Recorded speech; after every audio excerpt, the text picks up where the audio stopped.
Hi. New to Law of Attraction. I got that audio book about 4 months ago, and I've been working on a workshop where I put images together. When that idea of envisioning or visualizing feels good while you're doing it, then do it as much as you have time for. But don't do that to try to change your mood. Because whatever mood you've got when you do it is what's amplified. Does that make sense to you? If you're feeling disappointed about something, that's not the time to say, I need to go visualize. Because what you're going to visualize is more stuff you don't want. Okay. Yeah. And I have a meditation practice. Yeah. And I do believe in that 100%. And what you say about resetting. Yeah. And even just to take a nap or time with the dogs or Yes. whatever it is too. Yes. So I'm working on that too. And I love what you said today about the inevitability. Like it is in motion, and it's kind of like I'm going to intersect with It it. is certain. It's a sure thing.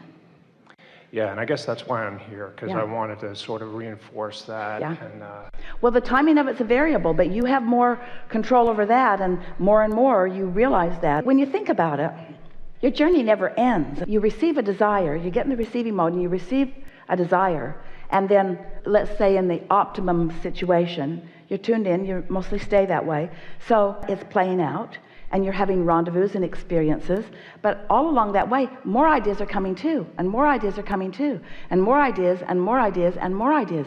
So it turns out that it never turns out. It turns out that the desire is born, which leads to another, and another, and another, and another, and another, and another, and another, and another. It's a never-ending journey.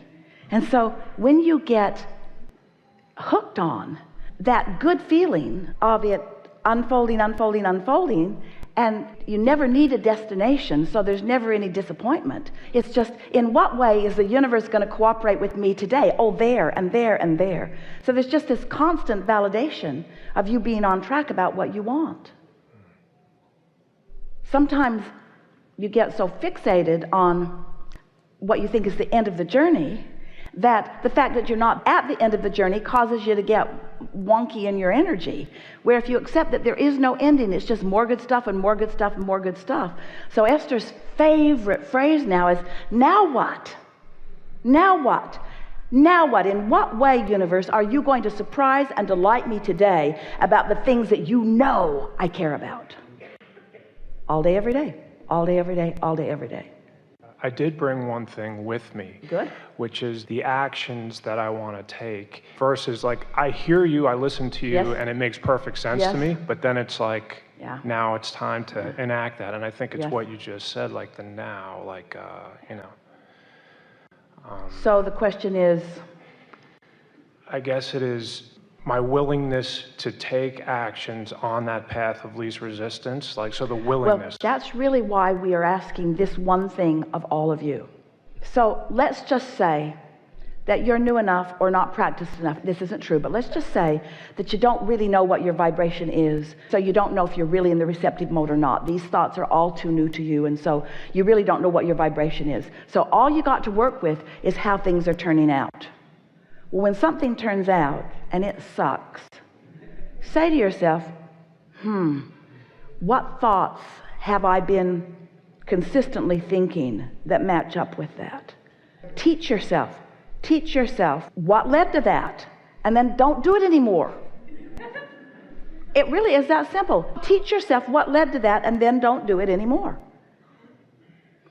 And the universe will show you and show you and show you. The other day, Esther was at Taco Bell in Texas, and she was waiting for her food, and she looked out the window, and there was a police car pulling over a lady, and the bright lights got Esther's attention. She's just sitting there waiting and watching, and Esther could tell that the woman was upset, and the police officer was being very strong with her. And then she got out of the car, and Esther could tell she looked like she may have been intoxicated, and the police officer's being even stronger with her now, and now the woman is crying. And now her child gets out of the car and is holding onto her leg. And so now the child is crying and the lady is crying and Esther is crying because, it doesn't look like anything fun is going to happen anytime soon here. So Esther is thinking, I wonder what I could do to help. Now Esther didn't know the woman, but she thought maybe I could, if she's got parking tickets, I'll pay them. What can I do to soothe this? And then Esther thought, I to just mind my own business. And so Esther went about her day. And the next day, she got pulled over for speeding. On her way through a neighborhood, on her way going to the dry cleaners, going 39 in a 35, and she sees the shiny bright lights in her rear view, and she pulls over, and the officer said, "Do you know how fast you were going?" Esther said, "No." And he said, "Do you know how fast you were supposed to be going?" And Esther said, "No." Esther didn't want to explain to him, "You know, I created you."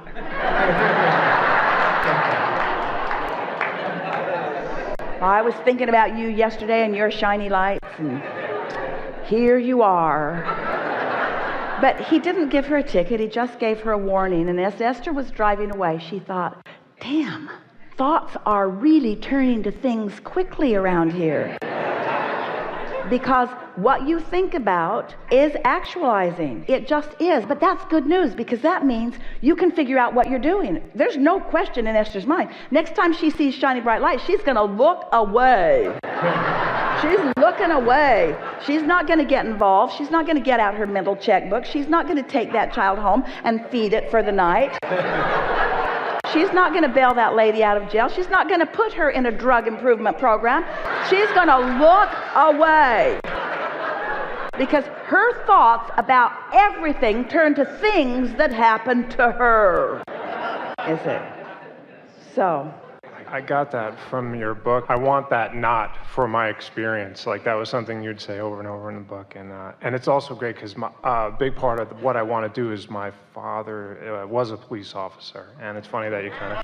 damn. And I've been carrying that around. It's a story I want to tell, and I don't let myself tell it, and I don't know, whatever. So thoughts are in the air, aren't they? Yeah. In other words, there's a reason that that's a story that we tell to you. Law of attraction is connecting everything, and don't you see the correlation? Aren't you just sort of knocked out by how talented these universal forces are in dovetailing things together for your amusement and enjoyment and understanding and life experience? Isn't this just the most magnificent leading edge creating environment that you could ever imagine? And don't you like the idea of mastering it and harnessing the universal forces for the good that you have carved out of life? Don't you want to be the uplifter that you were born to be? And know for sure the correlation between something that you've set in motion and something wonderful that happens as a result of it. Yeah.